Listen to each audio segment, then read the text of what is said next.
Hello நண்பர்களே, இன்னைக்கு நம்ம தி uncanny counter டிராமாவோட season 2 first episode தான் பார்க்க போறோம். அதுக்கு முன்னாடி சீசன் 1 ஒரு குட்டி ரீகேப் பார்த்தறலாம். அப்பதான் பார்க்காதவங்களுக்கும் சீசன் 2 புரியும். சீசன் 1 பார்க்கணும்னு நினைக்கிறவங்க லிங்க் டிஸ்கிரிப்ஷன்ல கொடுக்கறேன், பார்த்துட்டு வாங்க. சீசன் 2 ரொம்ப தெளிவா புரியும். நம்ம கவுண்டர் டீம்ல மொத்தம் 5 பேர் இருப்பாங்க. இவங்களுடைய வேலையே பூமியில நடமாடிட்டு இருக்கிற ஈவில் ஸ்பிரிட்டை கண்டுபிடிச்சு அது கூட போராடி அதை அடக்கி ஆஃப்டர் லைஃப் அனுப்புறதா நம்ம ஆளுகளுடைய வேலை. நம்ம ஆளுங்க ஒவ்வொருத்தருக்குமே இண்டிவிஜுவல் பவர் இருக்கும். அது அவங்களோடது கிடையாது, அவங்க கூட ஆஃப்டர் லைஃப்ல கனெக்ட் ஆயிருக்கிறவங்களோட பவர் தான் அது. நம்ம டீம்ல இருக்கிற மாவோக்கிக்கு ஹீலிங் பவர் இருக்கு. சோ யாருக்கு எப்பேற்பட்ட அடிபட்டாலும் இவங்கனால ஹீல் பண்ண முடியும். அதே மாதிரி நம்ம ஹீரோயினுக்கு எங்க ஈவில் ஸ்பிரிட் இருந்தாலும் அதை கண்டுபிடிக்க கூடிய பவர் இருக்கு. அடுத்ததா மோடாக், நம்ம டீமோட ஹல்க், ஆள் ரொம்பவே ஸ்ட்ராங்கானவரு. அதுக்கப்புறம் மிஸ்டர் ஜாங், இவர் ஃபீல்டுக்கு ரொம்ப ரேரா தான் வருவாரு. ஆனா இந்த டீமுக்கு பினான்சியலா எல்லா சப்போர்ட் பண்றது ஜாங் தான். கடைசியா நம்ம டிராமாவுடைய ஹீரோ, பயபுள்ள ஸ்கூல் ஸ்டூடெண்டா இருந்தாலும் இவங்க எல்லாத்தை விட மோஸ்ட் பவர்ஃபுல்லான ஆள் நம்ம ஹீரோ தான். ஹீரோயினுக்கு இருக்கிற அதே பவர் நம்ம ஹீரோ கிட்டயும் இருக்கும். அவர்னாலையும் ஈவில் ஸ்பிரிட்டை ஸ்பாட் பண்ண முடியும். அது மட்டும் இல்லாம இவங்க டெரிட்டரி அப்படின்னு சொல்லக்கூடிய பவுண்டரிஸை நம்ம ஹீரோனால கண்ட்ரோல் பண்ண முடியும். சோ ஒன்ஸ் டெரிட்டரிக்குள்ள இவங்க வந்துட்டாங்கன்னா இவங்க எல்லாத்தோட பவரும் இன்னும் அதிகமாயிரும். அப்பேற்பட்ட டெரிட்டரியவே நம்ம ஹீரோ ஹேண்டில் பண்ணுவாரு. அது மட்டும் இல்லாம சீசன் 1 லாஸ்ட்ல நம்ம எல்லாருமே பார்த்திருப்போம், ஹீரோக்கு சைக்கோகினிசிஸ் பவர் வந்திருக்கும். அதாவது எந்த பொருளையும் டச் பண்ணாமையே அவர்னால கண்ட்ரோல் பண்ண முடியும். சோ இப்பேற்பட்ட 5 பேர் கொண்ட கும்பல் இனிமேல் என்னென்ன அலப்பற பண்ண போறாங்க அப்படிங்கறத டிராமாக்குள்ள போய் பார்க்கலாம். டிராமாவோட ஸ்டார்டிங்லயே ஒரு கிண்டர் கார்டன் ஸ்கூல தான் காட்டுறாங்க. ஒவ்வொரு குழந்தைங்களா ஸ்கூல் பஸ்ல ஏறிட்டு இருக்காங்க. அதுக்குள்ள இருக்கிற டீச்சரும் குழந்தைங்க எங்க உட்காரணும் அப்படின்னு கைட் பண்ணிட்டு இருக்காங்க. அப்ப ஒரு குழந்தை மட்டும், அங்கிள் என்கிட்ட இந்த ஸ்டிக்கர் இருக்கே, நீங்க வச்சுக்கோங்கன்னு சொல்லிட்டு டிரைவர் கையில ரொம்ப பாசமா ஸ்டிக்கரை ஒட்டி விட்டுட்டு போறா. ஆனா அந்த குழந்தை போனதுக்கு அப்புறம் இந்த நாய் சைக்கோத்தனமா சிரிக்கிறான். இப்பதான் இவன் கண்ணையே நம்மளுக்கு காட்டுறாங்க, ரெட் கலர்ல மாறுது. சோ இவன் ஒரு ஈவில் ஸ்பிரிட். அந்த பஸ்ஸும் கிளம்பி ஸ்மூத்தா போயிட்டு இருக்கு. குழந்தைங்க ரொம்பவே ஹாப்பியா இருக்காங்க பஸ்க்குள்ள. அப்ப அந்த பஸ் போயிட்டு இருக்க ரூட்ல ஒரு டெரிட்டரியும் கிரியேட் ஆகுது. ஒன்ஸ் அந்த பஸ் டெரிட்டரியை டச் பண்ண உடனேயே நம்ம ஹீரோயினுக்கு ஈவில் ஸ்பிரிட் இருக்கிறது தெரிஞ்சிருது. அவ்வளவுதான், டீம்ல இருக்கிற அத்தனை பேத்துக்கு இன்ஃபர்மேஷன் கொடுத்துட்டு தலைதறிக்க ஓடுறா நம்ம ஹீரோயின். அந்த பஸ் டிரைவரும் கொஞ்சம் ரேஷ் டிரைவ் பண்ணிட்டு இருக்கான் கண்ணா பின்னான்னு. அப்ப பஸ்ல இருக்கிற டீச்சர் இருந்துட்டு டிரைவர் கிட்ட வந்து, உள்ள இருக்கிற குழந்தைங்க எல்லாம் பயப்படுறாங்க, தயவு செஞ்சு கொஞ்சம் ஸ்லோவா ஓட்டுங்க அப்படிங்கிற மாதிரி சொல்றான். இத அவன் மதிக்கிற மாதிரியே இல்ல. ரெட் கலர் சிக்னல் விழுந்திருக்கு, ஆனா அதெல்லாம் மதிக்காம ஒரு காரை அசால்ட்டா அடிச்சு தூக்கிடுறான். இதுல இந்த கரடிக்கு சந்தோஷம் வேற வெறித்தனமா சிரிச்சிட்டு இருக்கு. நம்ம ஹீரோயினும் அந்த பஸ்ஸை கண்டுபிடிச்சு எல்லாத்துக்கும் இன்ஃபர்மேஷன் கொடுத்துறா. எல்லோ கலர் பஸ், தயவு செஞ்சு வந்து சேருங்கடா அப்படின்னு இவளும் ஓடிக்கிட்டு இருக்கா. அப்ப நம்ம ஜாங் மரண மாசா கார்ல வந்துட்டு இருக்காரு. அதே சமயத்துல பஸ்ஸுக்குள்ள பார்த்தா இவன் அந்த காரை அடிச்சு தூக்குனதுல பஸ்ஸுக்குள்ள இருக்கிற டீச்சருக்கு அடிபட்டுருது. அவங்க பாவம் அன்கான்சியஸ்ல கிடக்குறாங்க. குழந்தைங்க எல்லாம் இன்னும் பேனிக் ஆயிடுறாங்க. சோ நம்ம ஜாங்கும் ஒரு கட்டத்துல பஸ்ஸை பாத்துறாரு. எப்படியாவது காரை வச்சு முட்டு கொடுத்து காப்பாத்தலாம் ட்ரை பண்றாரு. ஆனா மசுரையில பஸ் தப்பிச்சிருது. நம்ம ஆளு விட்டு கொடுக்கற மாதிரி இல்ல, பின்னாடியே வெறிகொண்டு துரத்திட்டு இருக்காரு ஜாங்கு. நம்ம ஹீரோயினும் பில்டிங் விட்டு பில்டிங்ல தாவி அனல் பறக்க வந்துட்டு இருக்கா. இந்த பஸ் போற ரூட்ல ரோடு ஒர்க் நடந்துட்டு இருக்கு. நிறைய பேர் வேலை செஞ்சுட்டு இருக்காங்க. அப்ப அங்க இருக்கிற ஒரு ஆள் டேக் டைவர்ஷன் காட்டிட்டு இருக்காரு. பட் இதெல்லாம் மதிக்காம பஸ் வந்துட்டு இருக்கிறத பார்த்தா அந்த ஆள் பம்பிடுறாரு. கிட்டத்தட்ட அங்க இருக்கிற எல்லாருமே தப்பிச்சிடறாங்க. ஆனா 2 பேர் மட்டும் ஹெட்போன் போட்டுட்டே வேலை செஞ்சனால பஸ் வரத அவங்க கவனிக்கல. சரி இவனுக்கு 2 பேர்த்த தூக்கிலாம் வெறிகொண்டு வந்துட்டு இருக்கான் ஈவில் ஸ்பிரிட். அப்போ மரண மாசா நம்ம மாவோக்கி 2 ஸ்டீல் பைப் போட வந்து போஸ் கொடுத்து நின்னுட்டு இருக்காங்க. சரி இவளையும் சேர்ந்து 3வது விக்கெட்டா தூக்கிடலாம் அவன் பார்த்தான். ஒரு ஸ்டீல் பைப்பை தூக்கி வீசுறாங்க. ஜஸ்ட் மிஸ்ல தப்பிச்சிடறான் ஈவில் ஸ்பிரிட். இப்ப அந்த பஸ் போயிட்டு இருக்கிற வேகத்துக்கு கன்ஃபார்மா அந்த 2 பேத்துக்கும் சங்கு ஊதிரும். அதனால இன்னொரு ஸ்டீல் பைப் வச்சு பஸ்ல ஒரு ஓட்டைய போட்டு நம்ம மாவோக்கி அவங்க ஃபுல் பவரை யூஸ் பண்ணி பஸ்ஸோட டைரக்ஷனையே மாத்தி விட்டுறாங்க. இதுல அந்த ஸ்டீல் பைப் பஸ்ஸோட மாட்டிக்குது. அப்ப கரெக்டா ஜாங்கும் அங்க வந்துடுறாரு. சீக்கிரமா ஈவில் ஸ்பிரிட்ட புடிச்சே ஆகணும்னு கூப்பிடுறாரு. பட் மாவோக்கி அங்க அடிப்பட்டவங்களை ஹீல் பண்ணிட்டு இருக்காங்க. ஏன்னா அதுவும் அவங்க டியூட்டி தானே. அதே நேரத்துல அங்க இருக்கிற பிரிட்ஜ் மேல இருந்து மரண மாசா ஜம்ப் பண்ணி பஸ் மேல லேண்ட் ஆயிரா நம்ம ஹீரோயின். கிட்டத்தட்ட உழுக போயிடுறா. மாவோக்கி வச்சிருந்த ஸ்டீல் பைப்பை வச்சு தப்பிச்சிடுறா. ஒரு கட்டத்துல ஹீரோயினும் தட்டி தூக்கலான்னு பாக்குறான். ஆனா அதுல இருந்து தப்பிச்சு பஸ்குள்ள வந்துடுறா நம்ம ஹீரோயின். அந்த ஈவில் ஸ்பிரிட்டுக்கும் ஒரு கிக்க விட்டுட்டு பஸ் நிறுத்தலான்னு பார்த்தா இப்பதான் ஹீரோயினுக்கே தெரியுது பஸ்ல பிரேக் இல்லை. அப்ப கரெக்டா நம்ம மோடாக்கு ஒரு கார்ல வந்துடுறாரு. இங்க நம்ம எதுவுமே பண்ண முடியாது, டிராபிக் அதிகமா இருக்கு, நான் சொல்ற இடத்துக்கு வா, எப்படியாவது நிறுத்திடலாம் அப்படிங்கிற மாதிரி சொல்லிட்டே இருக்கும் போது ஈவில் ஸ்பிரிட் ஹீரோயினை லாக் பண்றான். 2 பேத்துக்கு சண்டை ஆரம்பிக்குது. நம்ம மோடாக்கும் அவரோட காரை வச்சு முட்டு கொடுத்து ட்ரை பண்றாரு பஸ் நிறுத்துறதுக்கு. பட் சுத்தமா முடியல. ஒரு கட்டத்துல ஈவில் ஸ்பிரிட் ஹீரோயினை டோட்டலா லாக் பண்ணிடுறான். அவளுக்கு பாவம் என்ன பண்றதுனே புரியாம இருக்கும் போது கரெக்டா டெரிட்டரியும் அங்க ஓபன் ஆகுது. சோ நான் ஆல்ரெடி சொன்ன மாதிரி டெரிட்டரிக்குள்ள வந்துட்டாங்கன்னா இவங்க பவர் இன்னும் அதிகமாயிரும். பஸ் டெரிட்டரி அடிக்குள்ளேயும் வருது. ஹீரோயினோட பவரும் அதிகமாகுது. ஈவில் ஸ்பிரிட்ட கண்ணா பின்னான்னு போட்டு சாத்திடுறா. இவங்க போயிட்டு இருக்கிற ரோடும் ஃபுல்லா பினிஷ் ஆகல. அதனால மோடாக் வெயிட் பண்ணிட்டு இருக்காரு பஸ்ஸுக்காக. நான் ஆல்ரெடி சொன்ன மாதிரி இவர் ஒரு ஹல்க் இல்லையா, இவர் ஃபுல் பவரை யூஸ் பண்ணி ஒரு வழியா பஸ்ஸை நிறுத்திடுறாரு. ஆனா அந்த ஈவில் ஸ்பிரிட் இவங்கிட்ட பாசமா ஸ்டிக்கர் கொடுத்த குழந்தைய தூக்கி லாக் பண்ணிடுறான். கையில ஒரு கண்ணாடி பீஸ் இருக்கு. அதனால நம்ம ஆளுங்களால ஒண்ணும் பண்ண முடியல. கரெக்ட் மாவோக்கியும் ஜாங்கும் அங்க வந்துடுறாங்க. மகனுங்களை யாராவது ஒரு ஸ்டெப் முன்னாடி எடுத்து வச்சுக்க, மொத்தமா சங்க எடுத்துரும் அப்படின்னு பயமுறுத்திட்டு இருக்கான் எல்லாத்தையும். அப்ப அந்த ஈவில் ஸ்பிரிட்டோட கண்ட்ரோலே இல்லாம அவனோட கையில இருக்கிற விரல் ஒன்னொன்னா ஓபன் ஆகுது. இங்க இருக்கிற யாருக்குமே என்ன நடக்குதுன்னு புரியல.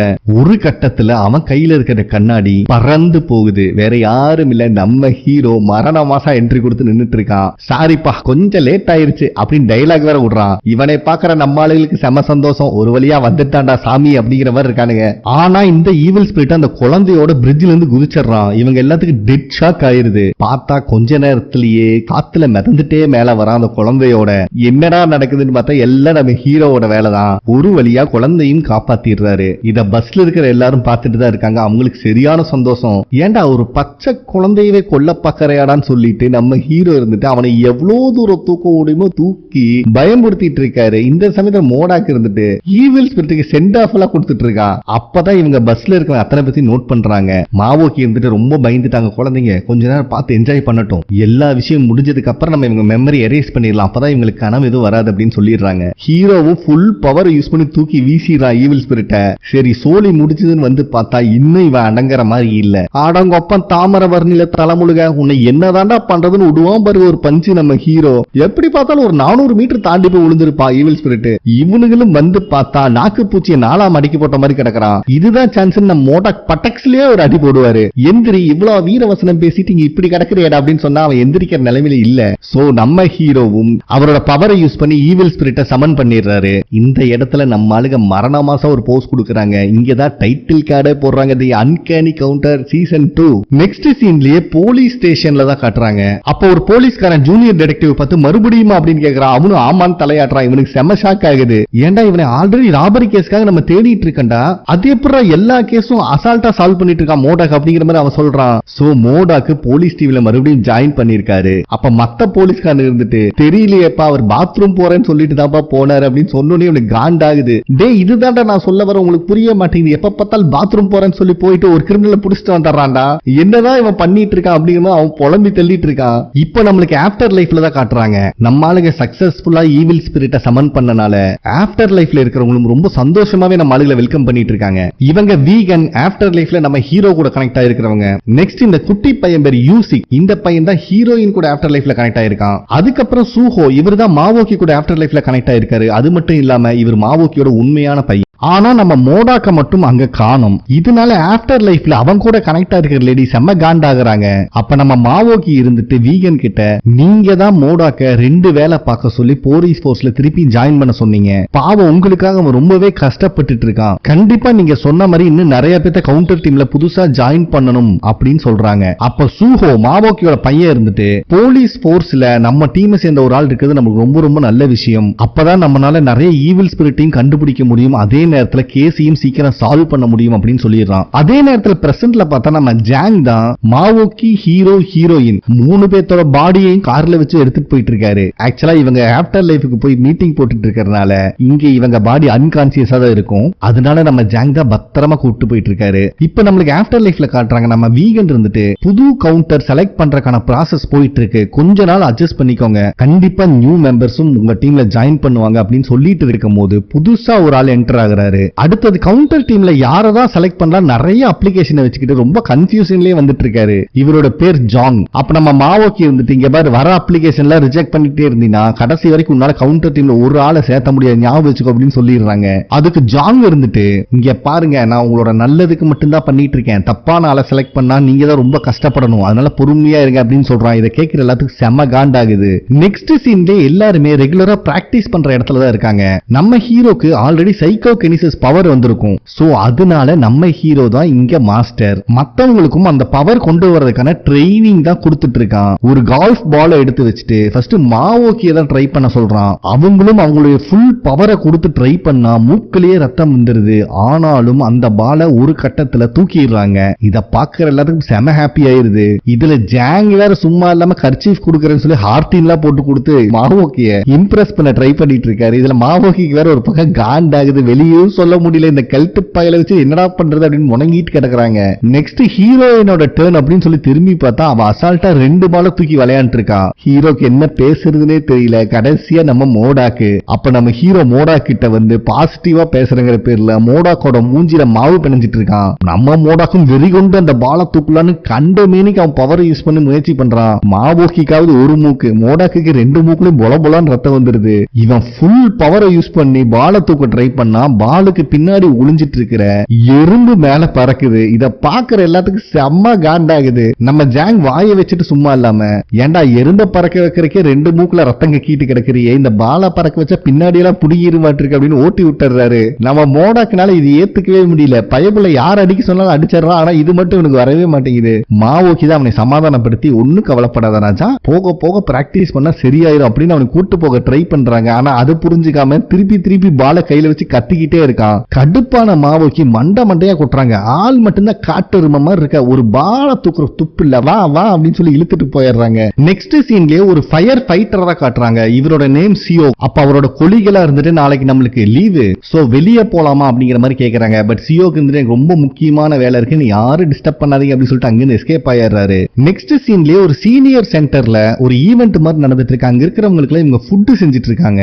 நம்ம கவுண்டர் டீமும் அங்கதான் இருக்காங்க. அதே நேரத்துல ஹீரோவோட பாட்டி தாத்தா அந்த ஏரியால இருக்க நிறைய பேர் அங்கதான் இருக்காங்க. கூடவே இப்ப நம்ம பார்த்த ஃபயர் ஃபைட்டர் சியோக்கும் அவருடைய ஒய்ஃப் மிஸ் லீயும் அங்கதான் இருக்காங்க. எல்லாருமே வாலண்டரிஸா அவங்களால முடிஞ்ச வேலையை அவங்க செஞ்சுட்டு இருக்காங்க. அப்ப அங்க வர ஜாங் வாயை வச்சுட்டு சும்மா இல்லாம, அடடா கிம்ச்சியா ரெடி பண்ணிட்டு இருக்கீங்க, நான் கொஞ்சம் டேஸ்ட் பண்ணி பாக்குறேன் அப்படின்னு எடுக்கிறாரு. பக்கத்துல இருக்கிற ஹீரோவோட பாட்டிக்கு காண்டாகுது. மரியாதை கெட்டன, ஏதாவது கேக்குதான் பாரு அப்படின்னு சொல்லிட்டு மொத்தமா எடுத்து மூஞ்சி ஃபுல்லா தேய்ச்சி விட்டுறாங்க. இத பாக்குற எல்லாத்துக்கும் ஃபர்ஸ்ட் ஷாக் ஆனாலும் யாரும் சீரியஸா எடுத்துக்கல. ஏன்னா எல்லாத்துக்குமே ஹீரோவோட பாட்டியோட கண்டிஷன் தெரியும். அப்ப அவங்க பாட்டி இருந்துட்டு இது என் டார்லிங்காக செஞ்சது, எவனும் தொடக்கூடாது அப்படின்னு சொல்லிடுறாங்க. யாரா அந்த டார்லிங்னு பார்த்தா நம்ம ஃபயர் ஃபைட்டர் சியோக் தான் அந்த டார்லிங். அவருக்கு கூட்டு போய் பாசமா ஊட்டி விட்டு இருக்காங்க நம்ம பாட்டி. சோ இந்த பாட்டிக்கும் ஃபயர் ஃபைட்டருக்கு நடுவுல அந்த அளவு ஒரு பாண்டிங் இருக்கிற மாதிரி காட்டுறாங்க.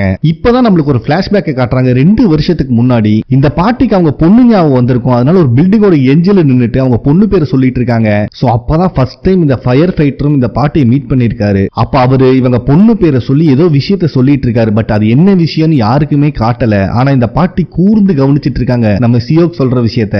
அதுக்கப்புறம் தான் ஓரளவுக்கு நார்மல் ஸ்டேஜ்க்கே வந்திருக்காங்க. சோ ஃபயர் ஃபைட்டரோட பேச்சை கேட்டு அங்கிருந்து கீழே இறங்கலான்னு பார்க்கும்போது கால் ஸ்லிப் ஆகி கீழே விழுந்திருப்பாங்க. கூடவே சியோக்கும் சேர்ந்து ஜம்ப் பண்ணிருப்பாரு. நல்ல வேலை கீழே வெஜிடபிள்ஸ் இருந்தனால 2 பேருமே உயிர் தப்பிச்சிருக்காங்க. சோ அன்னையிலிருந்து இப்ப வரைக்கும் இந்த பாட்டி இவனை டார்லிங் தான் கூப்பிட்டு இருக்கான் அப்படிங்கிற விஷயத்த தாத்தா சொல்லிட்டு இருக்காரு ஹீரோ கிட்ட. சரி அப்ப அவன் என்னதான் பாட்டி கிட்ட பேசினா அப்படிங்கிற மாதிரி ஹீரோ கேட்டா, டே லூசு பையில நான் நிறைய டைம் கேட்டு பார்த்துட்டேன், அவன் சீக்ரெட்னு சொல்லிட்டான் அப்படிங்கிற மாதிரி சொல்லிடுறாரு. அதுக்கப்புறம் நம்ம ஹீரோ சியோ கிட்ட பேசும்போது, இவ்வளவு பிஸி ஷெட்யூல்லையும் அப்பப்போ டைம் ஒதுக்கி என் பாட்டியை வந்து பாத்துட்டு இருக்கீங்க, அதுக்கு ரொம்ப தேங்க்ஸ் அப்படின்னு சொல்றான். ஆனா நம்ம சியோக்கு இருந்துட்டு அவரோட ஒய்ஃப் அவ்வளவு கஷ்டத்துல இருக்கும்போது இவங்க பாட்டி தாத்தா தான் ரொம்ப சப்போர்ட்டிவா இருந்திருக்காங்க. அது மட்டும் இல்லாம உன்னோட நூடுல் ஷாப்ல கூட ஒர்க் பண்றவங்களும் ரொம்பவே சப்போர்ட்டிவா இருந்திருக்காங்க, நான் தான் தேங்க்ஸ் சொல்லணும் அப்படின்னு மாத்தி மாத்தி தேங்க்ஸ் சொல்லிட்டு இருக்கானுங்க. கடைசியா நம்ம ஹீரோ ஓப்பனா கேட்டுறான், அப்படி என் பாட்டி கிட்ட நீங்க என்னதான் பேசுனீங்க அன்னைக்கு அப்படிங்கிற மாதிரி. பட் சியோக் சொல்ற மாதிரி இல்ல, அது சீக்ரெட் அப்படின்னு சொல்லிடுறான். உனக்கு வேணும்னா நான் இன்னொரு சீக்ரெட்டை சொல்றேன் அப்படின்னு சொல்லிட்டு சியோக்கோட ஒய்ஃப் பிரெக்னெண்டா இருக்கிற விஷயத்த சொல்றான். இதை கேட்டோன்னு ஹீரோக்கு செம சந்தோஷமாயிருது. பயவுள்ள எல்லாத்துக்கிட்டையும் இது பப்ளிசிட்டி பண்ணி விட்டுறான் நம்ம ஹீரோ. சோ இந்த விஷயத்தை கேள்விப்படுற எல்லாத்துக்குமே செம ஹாப்பி. எல்லாரும் மிஸ் லீக்கு கங்க்ராச்சுலேட் பண்ணிட்டு இருக்காங்க. அதுக்கப்புறம் நம்ம ஹீரோவும் ஹீரோயினும் இவங்க ப்ரிப்பேர் பண்ண ஃபுட் பக்கத்துல இருக்க நெய்பர்ஸ்க்கு எல்லாம் கொடுத்துட்டு இருக்காங்க. அப்போ ஒரு இடத்துல ஒரு குட்டி பையன் ஒரு பொம்மையை நார கிழிச்சிட்டு இருக்கிறத நம்ம ஹீரோ பாக்குறான். டே அது ஒரு பெட்டுடா, நீ அப்படி எல்லாம் பிஹேவ் பண்ணக்கூடாது அப்படிங்கிற மாதிரி சொன்னா அந்த பையன் கொஞ்சம் ரூடாவே பேசிட்டு இருக்கான். அப்பதான் அந்த பையன் முகத்துல அடிபட்டு இருக்கிறத நம்ம ஹீரோ நோட் பண்றான். பட் அதுக்குள்ளேயும் அந்த பையன் அங்கிருந்து ஓடி போயிடுறான். அதுக்கப்புறம் அந்த பையன் அவன் வீட்டுக்கு வந்து பார்த்தா அந்த பையனோட அப்பா பணத்தை கேட்டு அவங்க அம்மாவை கொடுமைப்படுத்திட்டு இருக்காரு. ஒரு கட்டத்துல இந்த பையனையும் பாத்துறாரு. ஒழுங்கு மரியாதையா சொல்லு உங்க அம்மா எங்க பணத்தை ஒளிச்சு வச்சிருக்கான்னு சொல்லி இந்த பையனை அடிக்கலான்னு வரும்போது நம்ம ஹீரோ வந்து தடுத்துறான். நம்ம ஹீரோ தான் இப்ப பவர்ஃபுல்லா இருக்கானே, இவன் புடிச்ச புடியில அந்த ஆளு கையே உடஞ்சு போற மாதிரி ஆயிருது. சோ இந்த ஆள் கையை டச் பண்ணோடனே நம்ம ஹீரோக்கு தெரிஞ்சிருது இவன் ஈவில் ஸ்பிரிட் கிடையாது, ஆனா பேட் பர்சன், நல்லவனும் கிடையாது அப்படின்னு சொல்லி அடிக்க போலான்னு பார்க்கும்போது நம்ம ஹீரோயின் இருந்துட்டு குழந்தைங்க முன்னாடி இதெல்லாம் பண்ணக்கூடாது அப்படின்னு சொல்லிடுறா. வேற வழி இல்லாம அவனை விட்டுறான் நம்ம ஹீரோ. ஆனா ஹீரோயின் விடுவாளா? தம்பி இங்க உட்காரு அப்படின்னு அவனை உட்கார வச்சு அவனோட மெமரியை ரீட் பண்ணி பார்த்தா பயவுள்ள இல்லீகல் கேம்பிளிங் பண்ணி நிறைய கடன் ஆயிருக்கு அப்படிங்கிறது ஹீரோயின் தெரிய வருது. அது மட்டும் இல்லாம ஃபேமிலியில் இருக்கிறவங்களே அடிச்சு டார்ச்சர் பண்ணி டொமஸ்டிக் வயலன்ஸ் நீ கிரியேட் பண்ணிருக்க அப்படின்னு சொல்லிட்டு போலீஸ் போன் பண்ணி விட்டுறா. அதுக்கப்புறம் இந்த குழந்தையையும் அவங்க அம்மாவையும் நூடுல்ஸ் ஷாப்புக்கு கூப்பிட்டு வந்து நம்ம மாவோக்கி தான் நூடுல்ஸ் எல்லாம் கொடுத்து அவங்களுக்கு கம்ஃபர்ட் பண்ணிட்டு இருக்காங்க. அப்ப கரெக்டா மோடாக்கும் வந்துடுறான். இப்பத்துக்கு அவனை உள்ள போட்டாச்சு, கொஞ்ச நாளைக்கு பிரச்சனை இல்லை அப்படிங்கிற மாதிரி சொல்லிடுறான். அப்ப மாவோக்கி இருந்துட்டு ரொம்ப நாள் உள்ள இருக்க மாட்டாரு, அதனால கொஞ்சம் கேர்ஃபுல்லா இருங்க அப்படிங்கிற மாதிரி சொல்லிட்டு நீங்க 2 பேரும் எப்ப வேணா இந்த நூடுல்ஸ் ஷாப்புக்கு வரலாம், உங்களுக்கு லைஃப் டைம் ஃப்ரீயா நான் உங்களுக்கு நூடுல்ஸ் தரேன் அப்படிங்கிற மாதிரி சொல்லிடுறாங்க. இதை கேட்கிற அவங்க அம்மாவுக்கு செம ஹாப்பியா இருக்கு. இப்பதான் இவங்க 2 பேரும் ஒரு அளவுக்கு ரிலாக்ஸ் ஆகிற மாதிரி தெரியுது. அதுக்கப்புறம் நம்ம சியோக்கு அவரோட ஒய்ஃபை கூப்பிட்டு ஹாஸ்பிட்டல் வந்திருக்காரு செக்அப்க்கு. டாக்டரும் செக் பண்ணி பார்த்துட்டு குழந்தை நல்லா இருக்குன்னு சொன்னதுக்கு அப்புறம் இவங்க 2 பேருக்கு செம சந்தோஷம். அதை பத்தி பேசிட்டு உட்காந்துட்டு இருக்கும் பக்கத்துல இருக்க டிவில நியூஸ் பிளே ஆயிட்டு இருக்கு. அதாவது ஹவுசிங் சேல் ஸ்கேம்ல 120 பில்லியன் அமௌண்ட் ஆட்டை போட்டிருக்காங்க. 800 விக்டிம்ஸ் பாதிக்கப்பட்டிருக்காங்க. 2 வருஷமா இந்த கேஸ் நடந்துட்டு இருக்கு. இப்ப அந்த கம்பெனியோட சிஇஓ லீ சங் சூசைட் கமிட் பண்ணிட்டாரு அப்படிங்கிற மாதிரி சொல்றாங்க. இதை கேட்கிற லீக்கு சரியான ஷாக் ஆகுது. ஏன்னா இவங்க நிறைய பணத்தை அதுல இன்வெஸ்ட் பண்ணிருப்பாங்களாட்டு இருக்கு. சோ அதை நினைச்சு இவங்க ஃபீல் பண்ணும்போது நம்ம சியோக்கு இருந்துட்டு ஆல்ரெடி இதை பத்தி பேசி நம்ம முடிவெடுத்து வச்சிருக்கோம், இதுக்கப்புறம் இதை பத்தி நம்ம கவலைப்படக்கூடாது அப்படின்னு சொல்லி லீய ஓரளவுக்கு சமாதானப்படுத்திடுறாரு. நெக்ஸ்ட் சீன்லயே சைனால இருக்கிற ஒரு வீட்டை தான் காட்டுறாங்க. இந்த சிஇஓ இறந்த நியூஸை தான் ஒருத்தன் வெறிகுண்டு பார்த்துட்டு இருக்கான். அப்ப அங்க வர லேடி பரவாயில்லையே ஒரு வழியா அவன் இறந்துட்டான், கங்கராச்சுலேஷன் அப்படிங்கிற மாதிரி சொல்றான். அதே நேரத்துல அந்த வீட்டுக்கு வெளியே ஒரு கார் வந்து நிக்குது. உள்ள இருந்து வேட்டைக்காரன் டீமும் இறங்குறாங்க. பட் நம்ம ஆளுக கிடையாது, இவங்க சைனால இருக்கிற என்கவுண்டர் டீம். சோ இந்த 4 பேரும் அந்த வீட்டுக்குள்ளதான் இப்ப வராங்க. அதுக்கப்புறம் வீட்டுக்குள்ள போகும்போதும் கூட இந்த 4 என்கவுண்டர்ஸும் மாவோக்கிய பத்தி தான் பேசிட்டு இருக்காங்க. எப்படியாவது சீக்கிரம் இவனுக்கு கதையை முடிச்சு நம்ம வெக்கேஷனுக்கு கொரியா போயே ஆகணும். ஏன்னா மாவோக்கி தான் வேர்ல்ட்லயே பெஸ்ட் நூடுல்ஸ் செய்வாங்க, அதனால அவங்க கையால நூடுல்ஸ் சாப்பிடணும். அது மட்டும் இல்லாம புதுசா ஒரு பையன் வந்திருக்கான், நம்ம டெரிட்டரியே அசால்ட்டா ஹேண்டில் பண்றான். சோ சீக்கிரம் வேலையை முடிக்கிறோம், வெக்கேஷனுக்கு கொரியா போறோம் அப்படிங்கிற மாதிரி சொல்லிட்டு தான் வீட்டுக்குள்ள என்டர் ஆகுறானுங்க. அப்ப அந்த கவுண்டர் குரூப்ல இருக்க ஒரு லேடி விண்டோ வெளியில பார்த்தா உள்ள நிறைய டெட் பாடிஸ் இருக்கு. செம ஷாக் ஆகுறா. பக்கத்திலேயே ஒருத்த உட்காந்து அழுதுகிட்டு கிடக்குறான். அவனை சமாதானப்படுத்தலான்னு போனா ஒரு டெட் பாடி மூவ் ஆகுது, கொஞ்சம் உசுர் இருக்காட்டு இருக்கு. சோ இந்த லேடியும் மாவோக்கி மாதிரி ஹீலிங் பவர் இருக்கிறவங்க தான், அதனால இவங்க பவர் யூஸ் பண்ணி அந்த பொண்ணை காப்பாத்த பார்த்துட்டு இருக்காங்க. இத்தனை நேரம் அழுதுட்டு இருந்தவன் இது எப்படிமா பண்ண, எங்க என்னையும் காப்பாத்துன்னு அவன் கையவே அறுத்துக்கிறான். சோ இப்பதான் இவங்களுக்கு தெரியுது இவனும் ஒரு ஈவில் ஸ்பிரிட் அப்படின்னு. இவங்க யோசிக்கிறதுக்குள்ளேயும் நங்குன்னு ஒரு பஞ்சையும் இறக்கிடுறான். அதே நேரத்துல இன்னொருத்தனை காட்டுறாங்க. இவன் பேர் வேங். இந்த குரூப்போட லீடர் இவன் தான். இவனோட ரூமுக்கு வெளியவே கவுண்டர் டீமை சேர்ந்த ஒரு ஆள் ஒளிஞ்சிருக்காரு. இவனுக்கு தெரியாதுன்னு நினைச்சிட்டு, ஆனா வேங்குக்கு நல்லாவே தெரியும் ஒரு ஆள் வெளியே வெயிட் பண்ணிட்டு இருக்காரு அப்படின்னு. அதே நேரத்துல ஸ்விம்மிங் பூல் கிட்ட ஒரு வெள்ள மண்டச்சி இருந்தா பாத்தீங்களா, அவகிட்ட ஒரு கவுண்டர் சேர்ந்த ஒரு ஆள் வராரு. 2 பேத்துக்கும் சண்டையும் ஸ்டார்ட் ஆகுது. அவன் மேல ஒரு பஞ்சையும் முட்டறாரு. ஆனா ஒரு கேப்ல அவ எஸ்கேப் ஆயிடுறா. இப்ப நம்மளுக்கு வேங்க தான் காட்டுறாங்க. அந்த குரூப் லீடரை கையில வச்சிருந்த காயினை சுத்தி விட்டுட்டு, அது ஹெட் விழுந்ததுன்னா நீ பொழைச்சுக்குவ, ஆனா ட்ரெயில் விழுந்ததுன்னா மகனே கண்டிப்பா நீ செத்த அப்படிங்கிற மாதிரி சொல்லிட்டு அந்த காயினை சுண்டி விடுறான். ஆனா ஹெட் தான் உழுகுது. பயபுள்ள சைக்கோகைனசிஸ் மெத்தட் யூஸ் பண்ணி டெயில் உலக வச்சிடறான். அதே பவரை யூஸ் பண்ணி அந்த கவுண்டர் டீம் சேர்ந்தவன போலான்னு பொளந்து கட்டி ஒரு கட்டத்துல கொன்னறான் ஆளையே. அதோட நிறுத்தாம கவுண்டர் டீம் சேர்ந்தவனோட சோலையே அவன் எடுத்துக்கிறான். சோ கவுண்டர் டீம்ல ஒரு விக்கெட் அவுட். இப்ப ஸ்விம்மிங் பூல் கிட்ட இருந்த வெள்ளமண்டச்சி கூட அவனுக்கு மறுபடியும் சண்டை ஆரம்பிக்குது. அவளைய டச் பண்ணும் போது இவங்க எல்லாரும் கொரியா போறதுக்காக டிக்கெட் புக் பண்ணிருக்காங்க அப்படிங்கிற விஷயம் அவனுக்கு தெரிய வருது. அது மட்டும் இல்லாம நிறைய பேத்து கருணையே இல்லாம கொண்டு இருக்கா. இத கவுண்டர் டீமை சேர்ந்தவன் சொல்லி காட்டணும்னா அவளுக்கு செம ஷாக் ஆகுது. எப்படா இதெல்லாம் உனக்கு தெரியும் அப்படின்னு சொல்லிட்டு அடி போலன்னு பொளந்து கட்டி அவனையும் போட்டு தள்ளிடுறா. அவனோட சோலை இவ அப்சர்வ் பண்ணிக்கிறா. சோ கவுண்டர் டீம்ல 2வது ஆளும் இறந்துட்டாரு. நெக்ஸ்ட் மாவோக்கி மாதிரியே ஒரு லேடி ஹீல் பண்ணிட்டு இருந்தாங்கல்ல, அந்த லேடி கிட்ட இருந்த ஈவில் ஸ்பிரிட்டுக்கும் அவளுக்கும் சண்டை ஆரம்பிக்குது. ஒரு கட்டத்துல அங்க பாதி உயிர் ஊசலாடிட்டு இருந்த பொண்ணை புடிச்சிடறான். கருணையே இல்லாம அந்த பொண்ணை கொண்டு இவன் மேல வீசிடுறான். அந்த கேப்ல இந்த என்கவுண்டர் டீம்ல இந்த லேடியையும் போட்டு தள்ளி அவ சோலை இவன் அப்சர்வ் பண்ணிக்கிறான். என்கவுண்டர் டீம்ல இப்பத்துக்கு கடைசியா மிச்சம் இருக்கிறது நம்ம மோடாக்கு மாதிரியே இருக்கிற ஒரு ஹல்க்கு. பயபுள்ள வேங் இருக்கிற ரூமுக்கு தான் வந்திருக்காரு. வந்தவன் அசால்ட்டா சைக்கோகைனசிஸ் மெத்தட் யூஸ் பண்ணி வேங்க அட்டாக் பண்ணிடுறான். ஆள் நல்ல நம்ம மோடாக் மாதிரி செம ஸ்ட்ராங்கா தான் இருக்கான். போட்டு பிரிச்சு எடுத்துட்டு இருக்கான் வேங்க. ஒரு கட்டத்துல அவன் டீம்ல இருக்கிறவங்க இறந்து கிடக்கிறது பார்த்தோன்னே ரொம்ப சோகமாயிடுறான். இந்த சந்தர்ப்பத்தை யூஸ் பண்ணி வேங்கு சைக்கோகைனசிஸ் மெத்தட்ல கன்னை வச்சு இவனை போட்டு தள்ளலான்னு பாக்குறான். பட் இந்த என்கவுண்டர் ஆளுக்கும் சைக்கோகைனசிஸ் மெத்தட் நல்லாவே தெரியுது. அசால்ட்டா வேங்க பீட் பண்ணி கன்னை இவன் கண்ட்ரோல் எடுத்துக்கிறாரு. இவரு போட்டு தள்ளலான்னு பார்த்தா கன்னு ஒர்க் ஆகல. இந்த சந்தர்ப்பத்தை யூஸ் பண்ணி வேங்கு பக்கத்துல இருக்கிற கத்திய வர வச்சு கண்டன் துண்டமா வெட்டி இவர் கதையையும் முடிச்சிடறான். இவரோட சோலையும் அவன் அவனை எடுத்துக்கிறான். சோ இப்ப வேங்கோட உடம்புல 2 என்கவுண்டரோட சோல் இருக்கு. அவனோட பாடியே டோட்டலா சேஞ்ச் ஆகுற மாதிரி காட்டுறாங்க. இப்ப இந்த வெள்ள மண்டச்சி தான் காட்டுறாங்க. இவளுக்கு லைட்டா அடிபட்டு இருக்கு. அப்ப அந்த புருவமே இல்லாத பூரா மூஞ்சிக்காரன் வந்து இந்த வெள்ள மண்டச்சி அசால்ட்டா ஹீல் பண்ணிடுறான். சோ இத பார்க்கும் போது இவளுக்கு புரியுது, இவங்களுடைய சோலை இவங்க அப்சர்வ் பண்ணறனால அவங்க பவர் எல்லாமே இவங்களுக்கு வந்திருக்கு. சோ இந்த பூரா மூஞ்சிக்காரனால ஹீல் பண்ண முடியும், இந்த வெள்ள மண்டச்சினால மெமரியை ரீட் பண்ண முடியும். மத்த 2 பேத்தோட பவர் இப்ப வேங் கிட்ட இருக்கு. வேங் இப்பதான் அந்த ரூம்ல இருந்தே வெளியே வரான். அவன் உடம்பு ஃபுல்லா ஏதோ பிளாக் கலர்ல ஃபார்ம் ஆயிருக்கு. இப்ப அவனோட பவர் யூஸ் பண்ணா ஸ்விம்மிங் பூல்ல இருக்கிற தண்ணியெல்லாம் தெரிச்சு செதறுது. ஓகே, இப்ப நம்ம ரெடி ஆயாச்சு, கொரியாக்கு கிளம்புறோம் அப்படின்னு கெத்தா டைலாக் விட்டுட்டு இருக்கான் வேங்.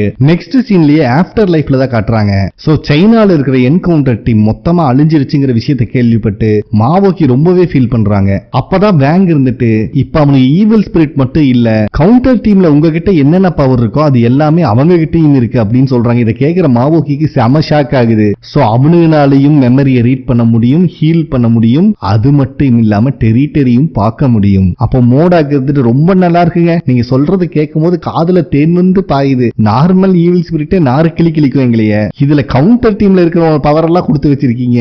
எனக்கு என்னமோ நாங்க அவனுல வேட்டையாட போற மாதிரி தெரியல, அதுதான் எங்களை வேட்டையாடும் நினைக்கிறேன் அப்படின்னு புலம்பிட்டு இருக்கான். அப்ப நம்ம ஹீரோக்கு ஃபர்ஸ்ட் பார்ட்ல கேப் மண்டே சொன்னதுதான் ஞாபகத்துக்கு வருது. இதோட எதுவும் முடியாது, இதுக்கு மேல நீ பார்க்க போறதுல இன்னும் ஒஸ்டா இருக்கும் அப்படின்னு சொல்லிட்டு தான் அந்த டோர் வெளியில உள்ள போயிருப்பான். அதை நினைச்சு பார்த்து ஹீரோ லைட்டா ஃபீல் பண்ணிட்டு இருக்கான். அதுக்கப்புறம் நம்ம ஹீரோ வீகனும் தனியா பேசிட்டு போயிட்டு இருக்காங்க. அப்ப வீகன் இருந்துட்டு, நீ எதை நினைச்சும் கவலைப்படாத, இதுக்கு முன்னாடியே நீங்க லெவல் 3 ஈவில் ஸ்பிரிட்டை அசால்ட்டா புடிச்சிட்டீங்க. சோ உங்க மேல எனக்கு நம்பிக்கை இருக்கு. ஆனா என்ன நடந்தாலும் சரி ட்ரைனிங் எடுக்கிறத மட்டும் நிறுத்திடாத. ஏன்னா இப்ப நீ ஃபேஸ் பண்ண போறது நார்மல் ஈவில் ஸ்பிரிட் மட்டும் இல்ல, கவுண்டர் டீம்ல உங்ககிட்ட இருக்கிற பவரும் அவங்க கிட்ட இருக்கு. சோ ட்ரைனிங் உனக்கு ரொம்ப ரொம்ப இம்பார்ட்டன்ட், அப்பதான் நீ இன்னும் ஸ்ட்ராங் ஆக முடியும் அப்படின்னு சொல்லிடுறாங்க. அதுக்கு அடுத்த சீன்லயே வேங்கும் அவங்க கூட இருக்க 2 பேரும் கொரியாக்கு வர மாதிரி காட்டுறாங்க. அதுக்கு அடுத்த சீன்ல ஒரு குட்டி பையனையும் அவங்க அம்மாவையும் இதுக்கு முன்னாடி ஹீரோவும் ஹீரோயின் காப்பாத்தி இருப்பாங்க அவங்க அப்பாட்ட இருந்து. இப்ப அவங்க வீட்டுக்கு அவங்க அப்பாக்கு கடன் கொடுத்தவனுக்கு எல்லாம் வந்து நிக்கிறாங்க. அவங்க அம்மா பயப்பட்டு இருக்காங்க. அங்க சீன் கட் ஆகுது. அதே நேரத்துல நூடுல் ஷாப்ல நம்ம டீமை சேர்ந்தவங்க எப்படி எல்லாம் ட்ரைனிங் எடுக்கலாம்னு பேசிட்டு இருக்காங்க. அந்த சமயத்துல நம்ம ஹீரோயினுக்கு அந்த குட்டி பையனும் அவங்க அம்மாவும் டேஞ்சர்ல இருக்காங்க அப்படிங்கிற மாதிரி ஸ்பாட் ஆகுது. இது தெரிஞ்ச உடனே எல்லாரும் அரக்க பறக்க கிளம்பி வந்துட்டு இருக்காங்க. சோ இவங்க 2 பேத்தையும் கடத்திட்டு வந்தது ஆர்கன்ஸை திருடி விக்கிற ஒரு கும்பல். இது கிட்டதான் இவன் ஹஸ்பண்ட்காரன் கடன் வாங்கி இருப்பான். அதனால வேற வழி இல்லாம நீ ஆர்கன்ஸை கொடுத்தே ஆகணும் அப்படிங்கிற மாதிரி சொல்லிடுறாங்க. அந்த லேடிக்கு உசுரே இல்ல பாவம். இந்த லட்சணத்துல அந்த குரூப்ல ஒரு டாக்டர் வேற இருக்கான். அப்ப அந்த டாக்டர் இந்த குட்டி பையன் மேல ஒரு இன்ஜெக்ஷன் போடுறதுக்கு போறான். இத பார்த்துட்டு இருக்க அந்த பையனோட அம்மா மயக்கம் போட்டுறாங்க பாவம். சுத்தியும் டெரிட்டரி ஓபன் ஆகுது. அப்ப நம்ம பாய்ஸ் வந்துட்டாங்க. இதுக்கப்புறம் அந்த டாக்டர் எங்க போய் இன்ஜெக்ஷன் போடுறது, அவன் கை அவன் கண்ட்ரோல்லே இல்ல. நம்ம ஆளுகளை பார்த்தோம் டெட் ஷாக் ஆகுது. இந்த கேப்ல அந்த குட்டி பையனும் அங்கிருந்து ஓடிடுறான். அவ்வளவுதான், நம்ம ஆளு உள்ள புது கதகளி ஆடிட்டு இருக்காங்க. நம்ம ஹீரோக்கு இருந்த கொலவெறியில டாக்டர் பறக்க விடுறான். ஆனா இருந்தாலும் பவர் யூஸ் பண்ணி திருப்பி ரிட்டர்ன் வர வச்சு அடிக்கிறான். அதே நேரத்தில் அந்த குட்டி பையன் அவங்க அம்மாவை பார்த்து பயந்துக்கிறான் ஏதோ ஆயிடுச்சுன்னு. பட் ஹீரோக்கு புரியுது அவங்க அம்மா மயக்கத்தில் இருக்காங்கன்னு சொல்லிட்டு. அதனால அந்த குட்டி பையனுக்கு ஒரு ஹெட்போனை காதுல மாட்டி விட்டு 100 வரை கவுண்ட் பண்ண எந்திரிச்சிருவாங்க அப்படின்னு சொல்லிட்டு அந்த குட்டி பையன் அங்க உட்கார வச்சிடறான். சோ இவன் 100 என்ற கேப்ல இவங்க எல்லாரும் அங்க இருக்கிறவங்க பிரிச்சு மேய்ஞ்சிட்டு இருக்காங்க. அதுலயும் நம்ம ஹீரோயின் பறந்து பறந்து சாப்பிடறா எல்லாத்தையும். ஒரு குண்டு பையனை கூப்பிட்டு கண்ணத்துல வெப்பா பாருங்க, சப்பு சப்பு நாளப்பு நல்லா காட்டெருமை மாதிரி இருந்துட்டு கை கோலத மாதிரி உட்காந்து அழுதுட்டு இருப்பான். ஒரு கட்டத்துல அங்க இருந்த டாக்டர் அவன் கையில இருந்த கத்தியை குட்டி பையன் மேல வீசிடுறான். ஆனா நம்ம மோடாக்கு சைக்கோகினிசிஸ் மெத்தடை யூஸ் பண்ணி அந்த கத்தியை ஸ்டாப் பண்ணிடுறாரு. இத பாக்குற ஹீரோவே செம ஷாக் ஆகுறான். ஏன்னா இதுக்கு முன்னாடி மோடாக்குனால பால் கூட தூக்க முடிஞ்சிருக்காது. இதுல மோடாக்கு இன்னொரு ஆச்சரியம் என்னன்னா, மூக்குல ரத்தம் வராமே நான் இது பண்ணிட்டு அப்படின்னு பெருமை பீத்திட்டு இருக்கான். மோடாக்கு அவனை பெருமையா பேசினா யாருமே அவனை மதிக்கிற மாதிரியே இல்ல பாவம். ஒரு வழியா மாவோக்கி அவங்க பவர் யூஸ் பண்ணி அந்த குழந்தையோட அம்மாவை ஹீல் பண்ணிடுறாங்க. அதுக்கப்புறம் நம்ம ஹீரோயின் வந்துட்டு இவ்வளவு பேர் மெமரி எரேஸ் பண்றது ரொம்ப டைம் ஆகுமே, என்னடா பண்ணலாம் அப்படின்னு யோசிச்சுட்டு இருக்கா. நம்ம ஹீரோ கிளவரா பிளான் பண்ணி அவனுங்க ஒருத்தரை மாத்தி அடிச்ச மாதிரி இருக்கணுமே சொல்லி இவன் பவர் யூஸ் பண்ணி மாத்தி அடிக்க வைக்கிறான். இதை எல்லாருமே என்ஜாய் பண்ணி பார்த்துட்டு இருக்காங்க. இந்த இடத்துல ஃபர்ஸ்ட் எபிசோடும் கம்ப்ளீட் ஆகுது. ஓகே ஃப்ரெண்ட்ஸ், கண்டிப்பா உங்களுக்கு பிடிச்சிருக்கும் நம்புறேன். செகண்ட் எபிசோட்ல மீட் பண்ணலாம். ப்ளீஸ் லைக் பண்ணுங்க, சப்ஸ்கிரைப் பண்ணுங்க, கமெண்ட் பண்ணுங்க. நன்றி.